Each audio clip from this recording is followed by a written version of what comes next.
with your Boba Fett Fan Club exclusive Celebration 5 interview with Mr. Jeremy Bulloch, the BFC's own The Real McCoy.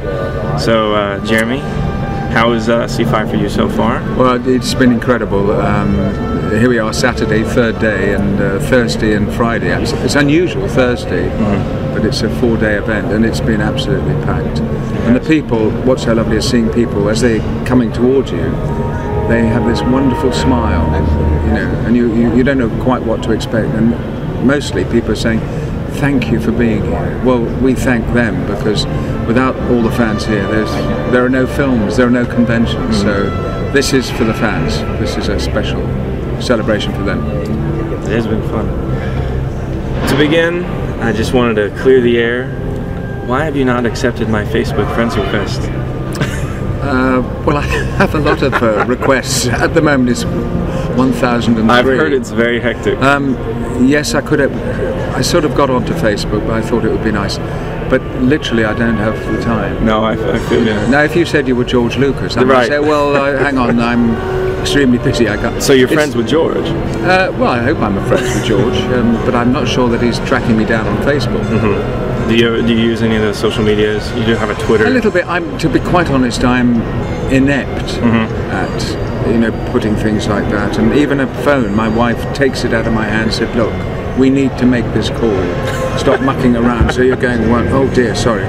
Computer, I can send and receive email, but that's it. So I'm not that good.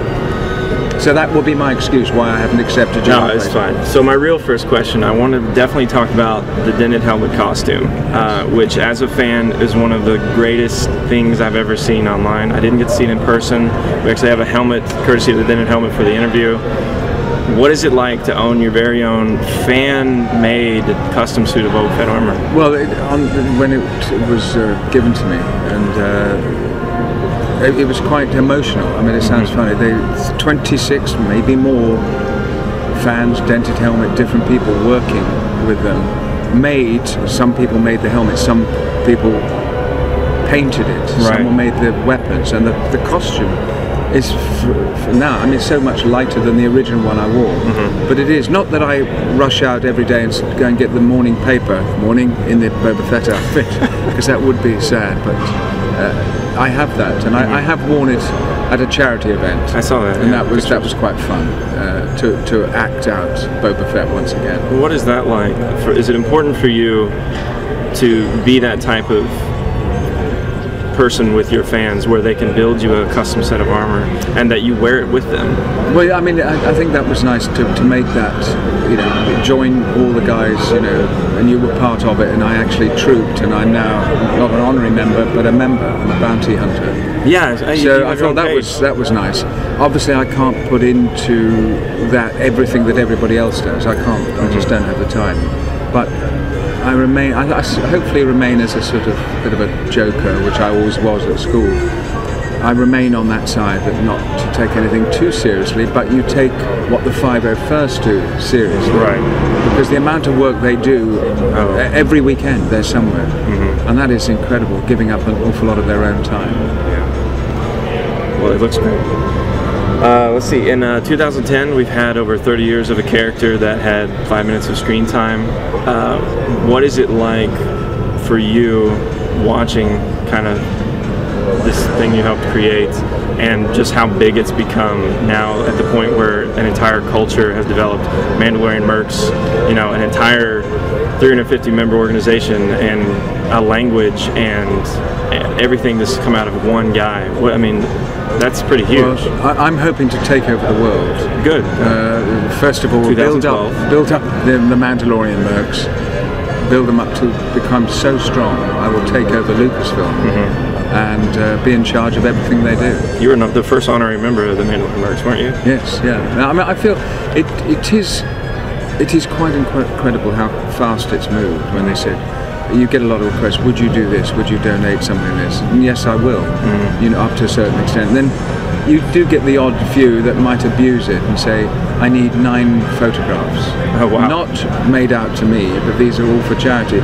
You check the charity and it's bogus. Oh. But luckily that's only a few people. Right. So I'm very careful about that it's not going to the wrong people. When was the first time you saw the logo for C5 with the icon there on it? No, that was, I've just felt that was an honour.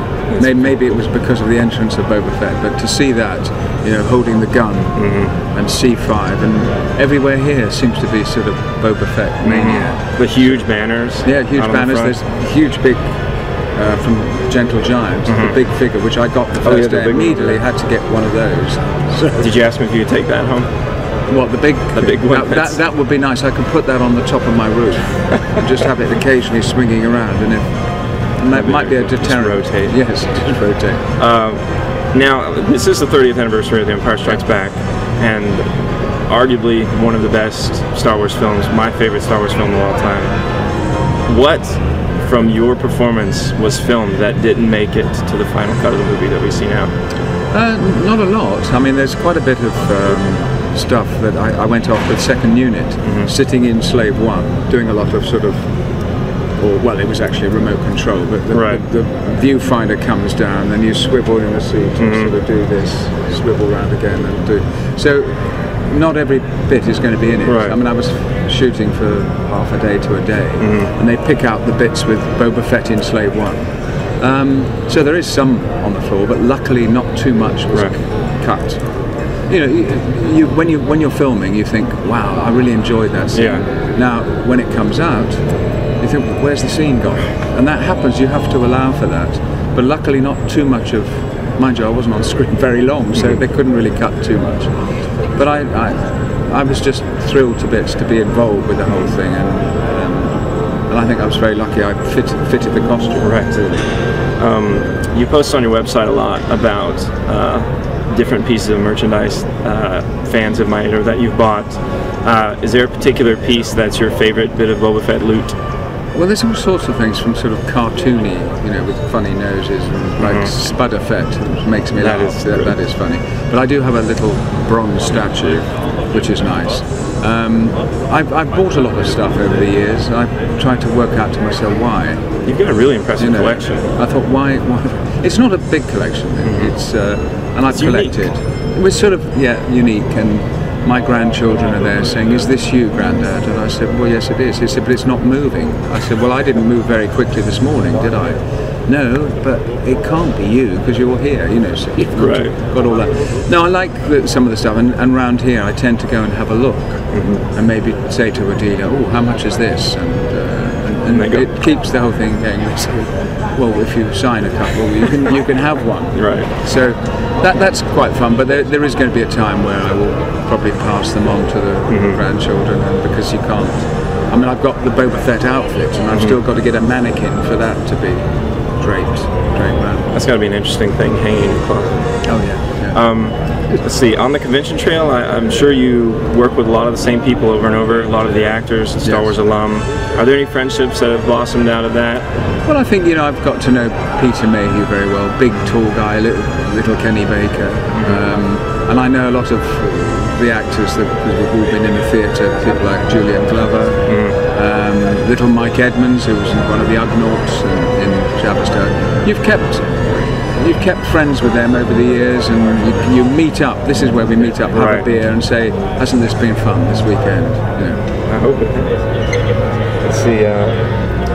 Are there any recent projects that you've been working on, or any upcoming projects? No, well, the most recent one is Law and Order UK. We have a UK version, so I played not a very nice barrister in it, who's always after the ladies, you know, and he's a bit sort of sleazy.